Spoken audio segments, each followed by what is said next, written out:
Pagkatapos ng 100 taon, lahat tayo ay nakalibing na.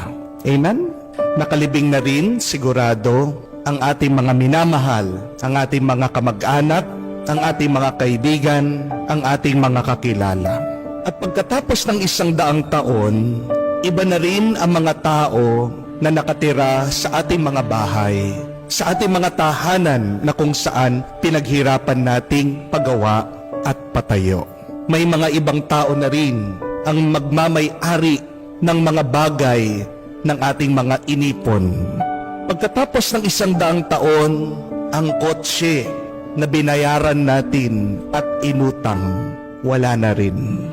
Maaaring ito ay scrap, lata na, tinapon, o baka inilibing na rin.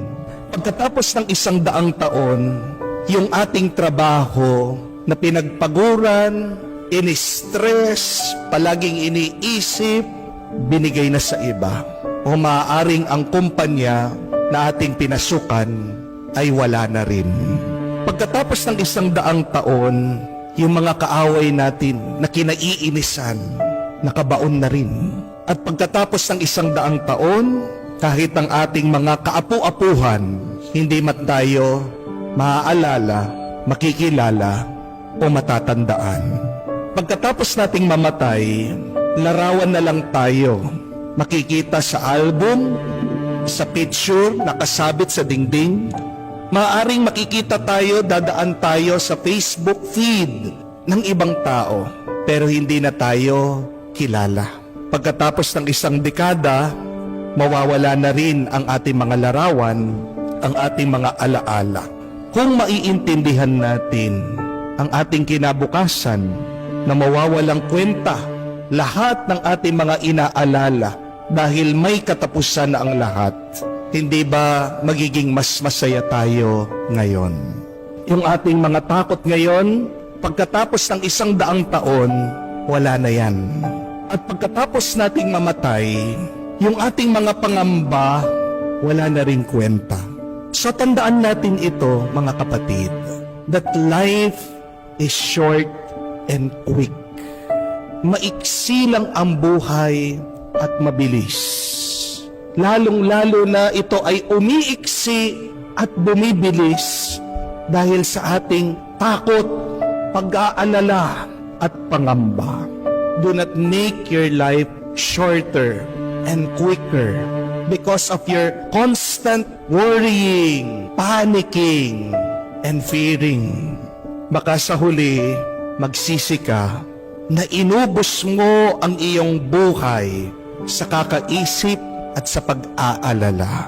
Jesus is challenging us to live life to the fullest, to make most of our life here on earth.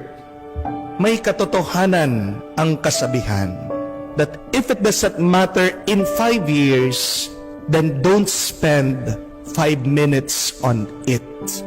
Kung walang halaga yan, walang kwenta, pagkatapos ng 5 taon, huwag mo sanang bibigyan ng 5 minuto sa kakaisip mo. Kaya din po si Jesus, palagi niyang utos sa atin, huwag kayong matakot, huwag kayong mangamba. Kasi ang ating mga problema ay mawawala din sa kinabukasan.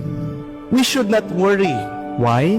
Because as Jesus explained, we have a loving God, the Father in heaven, who loves us deeply. And since we have a God who takes care of us, who provides for our needs every day, why should we spend 1 second worrying? Sabi nga ni Jesus, kahit na ang mga hayop na lumilipad, mura lang na binibili, ay hindi pinapabayaan mamatay ng Diyos. Tayo pa nga mga tao na ginawa sa muka at wangis niya. Tayo pa kaya mga tao na tinatawag niya mga anak. Tayo pa nga